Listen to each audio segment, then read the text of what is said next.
इस चिड़िया के पास हर चीज़ थी, सेहत, दाना पानी, जंगल की फ़ज़ाएँ। लेकिन इन सब के बावजूद वो दुखी थी और हर समय उदास रहती, क्योंकि उसका कोई बच्चा नहीं था।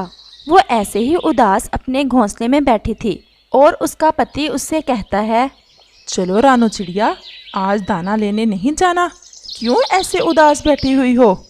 मेरा भी जी करता है मेरा कोई बच्चा हो, मैं अपने बच्चे से खेल लूँ, इससे जंगल की बातें करूँ, इससे प्यार करूँ, इससे उड़ना सिखाऊँ।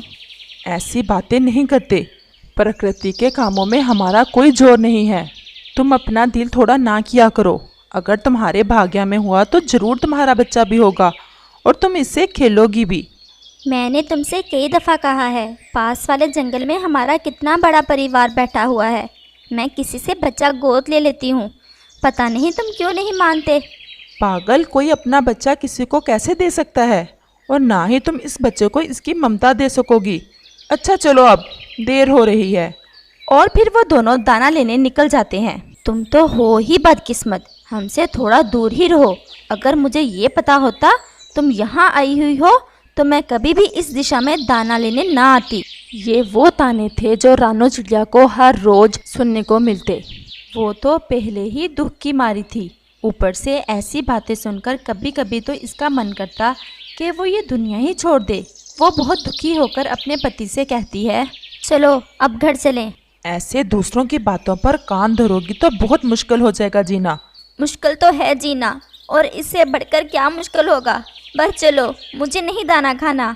और वो दोनों वापस अपने घर चले जाते हैं। रात काफ़ी हो गई है, अब सो जाओ। क्यों रात रात भर जागती रहती हो? आप सो जाओ, मुझे अभी नींद नहीं आ रही, मैं भी सो जाऊंगी। और ऐसे सारी रात चिड़िया की आंखों में ही गुजर जाती है। ये कोई पहली रात नहीं थी, उसे रात को मीठी नींद सोए हुए पता नहीं कितना समय बीत गया था। वो सारी रात यही सोचती रहती कि इसका बच्चा क्यों नहीं है। वो अपनी ममता के हाथों बहुत मजबूर हो चुकी थी और आज उसने कोई बड़ा फैसला कर लिया था। फिर ऐसे ही सुबह हो जाती है। तुम आज जाओ दाना लेने, मेरी तबीयत कुछ ठीक नहीं है। और ऐसे इसका पति अकेला ही दाना लेने चला जाता है। जैसे ही इसका पति दाना लेने जाता है, चिड़िया पास वाले जंगल की तरफ अपनी उड़ान लेती है। जल्द ही वो दूसरे जंगल पहुंच जाती है। वो ऊंची उड़ान लेती है और पेड़ों पर पक्षियों के घोंसलों में नज़र दौड़ाती है। इसे एक पेड़ पर घोंसले में अंडे नज़र आते हैं। वो जल्दी से उस पेड़ पर बैठ जाती है। ये घोंसला हमारे परिवार के पक्षियों का ही लगता है, इसके पास पंख भी हमारी तरह के ही पड़े हैं। मुझे माफ़ करना अजनबी पक्षी, मैं बहुत मजबूर हूँ अपनी ममता के हाथों। और वो ऐसा कहते हुए एक अंडा वहाँ से चुराकर जल्दी से वापस लौटती है। शाम होने से पहले ही वो वापस आ जाती है और अंडा अपने घोंसले में रखकर अपने पति का इंतज़ार करने लगती है। जैसे ही इसका पति वापस आता है, वो जल्दी से बोलती है, ये देखो कितनी बड़ी खुशी मिली है हमें, मैंने अंडा दिया है। इसका पति तो अंडा देखकर जैसे पागल ही हो गया था। सच में हम कितने भाग्यशाली हैं। मैंने तुमसे कहा था ना, उदास ना हुआ करो। प्रकृति के कामों में किसी का दखल नहीं। देखा, अब तुम्हारा बच्चा भी होगा और तुम इससे खेला भी करोगी। कितनी बड़ी खुशी मिली है आज हमें। लेकिन चिड़िया थोड़ा नाटक करने के बाद अपना सर झुकाकर बैठ जाती है कि कहीं इसके पति को पता ना चल जाए कि वो तो ये अंडा कहीं से चुरा कर लाई है। और फिर ऐसे ही दिन और रात गुजरते गए। फिर एक दिन जब इस चिड़िया का पति दाना लेने गया हुआ था, इसने अंडे में से धीमी धीमी आवाज़ सुनी और फिर अचानक से एक छोटा सा बच्चा अंडे से बाहर आता है। और चिड़िया इस बच्चे को देखकर बहुत डर जाती है, क्योंकि ये बच्चा तो इसके परिवार में से नहीं था और इसलिए इसका आकार भी इससे ज़रा भी नहीं मिलता था। चिड़िया के तो होश ही उड़ जाते हैं। इसे समझ नहीं आ रहा था कि अब इस बच्चे का क्या करे, क्योंकि सब पक्षी और इसके पति को जब पता चलेगा तो क्या बनेगा। पास वाले पेड़ पर एक खाली घोंसले का तो इस चिड़िया को पहले से ही पता था।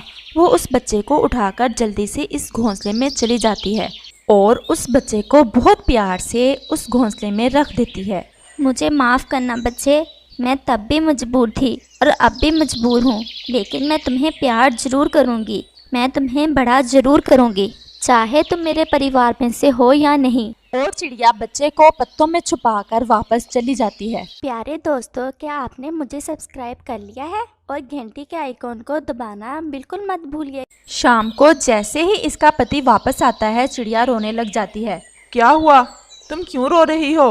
मैं पानी लेने पल भर के लिए गई थी तो कोई मेरा अंडा उठा कर ले गया। ये तुम क्या कह रही हो? मैंने तुमसे कहीं भी ना जाने का कहा था। और फिर ऐसे चिड़िया अपने पति को झूठ बोलती है। चिड़िया रात को बहुत बेचैन थी। वो बच्चा इसकी आंखों के सामने आ रहा था। जैसे ही इसका पति सोया, चिड़िया आहिस्ता से उठकर इस बच्चे के पास चली जाती है और उसे अपने बच्चे की तरह ही प्यार करती है। उसे अपनी चोंच से दाना खिलाती है और फिर वापस आ जाती है। ऐसे ही दिन गुजरते गए। चिड़िया हर रात जब इसका पति सो जाता तो इस बच्चे के पास चली जाती और वो बच्चा भी अब चिड़िया को अपनी माँ ही समझता था। माँ, मैं अब उड़ सकता हूँ, आप मुझे उड़ने क्यों नहीं देती? नहीं मेरे बच्चे, हरगिज़ नहीं। तुम्हें अभी यहाँ से कहीं भी नहीं जाना, इधर ही रहना है जब तक मैं ना कहूँ। ठीक है मम्मा। चिड़िया जैसे ही वापस मुड़ती है तो पीछे इसका पति बैठा ये सब सुन रहा था। चिड़िया के तो होश उड़ जाते हैं। इसे समझ नहीं आ रहा था कि अब क्या कहे, लेकिन इसका पति सब समझ जाता है। ये बुलबुल का बच्चा उसी अंडे से निकला है ना जो तुम अपना कह रही थी? मैं पहले ही बहुत दुखी हूँ। मेरे पास आपके किसी सवाल का जवाब नहीं है। चलो उठाओ इस बच्चे को और अपने घर चलो। वो बहुत प्यार से अपने पत्नी से ऐसे कहता है। मुझे माफ़ कर दो, मैंने बहुत झूठ बोले तुमसे। मैं तुम्हारी ममता की तड़प को समझ सकता हूँ। अब चलो। चलो बेटा, अब तुम्हें मेरे साथ जाना होगा। ये तुम्हारा पापा है, तुम्हें लेने आया है। और वो इस बच्चे को लेकर अपने घर आ जाते हैं। मेरी बात गौर से सुनो। जो तुमसे हो गया वो बहुत बड़ा जुल्म है। किसी की ममता उजाड़कर तुमने अपनी ममता बसाने की कोशिश की है। मेरी बात मान लेना। अब हम सुबह इस बच्चे को वापस छोड़ आएंगे। यहाँ से तुम उसे उठाकर लाई थी। मैं भी ऐसा ही सोच रही थी। और फिर सुबह हो जाती है। मम्मा, हम कहाँ जा रहे हैं? हम पास वाले जंगल जा रहे हैं मेरे बच्चे। फिर वो पास वाले जंगल की तरफ सफ़र शुरू करते हैं। यही है वो घोंसला, यहाँ से मैं वो अंडा उठा ले गई थी। वो ये बात कर ही रहे थे कि वहाँ पर बुलबुल परिवार भी आ जाता है। आप कौन हो और ये हमारे परिवार का बच्चा आपके साथ कैसे? चिड़िया में तो इतनी हिम्मत ना थी कि सब बता सके। इसका पति बुलबुल परिवार को सारी कहानी बताता है। तुम शर्मिंदा ना हो। जो गुनाह तुमने किया मैं समझ सकती हूँ। तुम कितनी मजबूर होगी अपनी ममता से, लेकिन तुम्हारा धन्यवाद। तुमने मेरे बच्चे को इतने अच्छे तरीके से पाला पोसा। अब हमें जाना चाहिए। और वो जैसे ही जाने का कहते हैं, बच्चा रोने लग जाता है। माँ, मुझे छोड़कर जा रही हो? मेरा क्या कसूर है?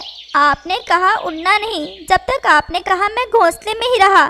किसी से मिलना नहीं, मैं किसी से मिला नहीं, किसी से बात नहीं की। जाते जाते मेरा कसूर तो बताती जाओ माँ। और वो चिड़िया ज़ोर ज़ोर से रोने लग जाती है। मेरे बच्चे, मुझसे गलती हो गई, मुझे माफ़ करना।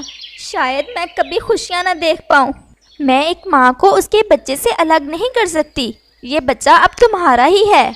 और ये घोंसला जो साथ है मेरी बहन का था, जो दूसरे जंगल चली गई है। यहाँ दाना पानी सब कुछ है और पास से तुम्हारे परिवार के बहुत सारे पक्षी भी। क्या तुम यहाँ अपने बच्चे के साथ रहना पसंद करोगी?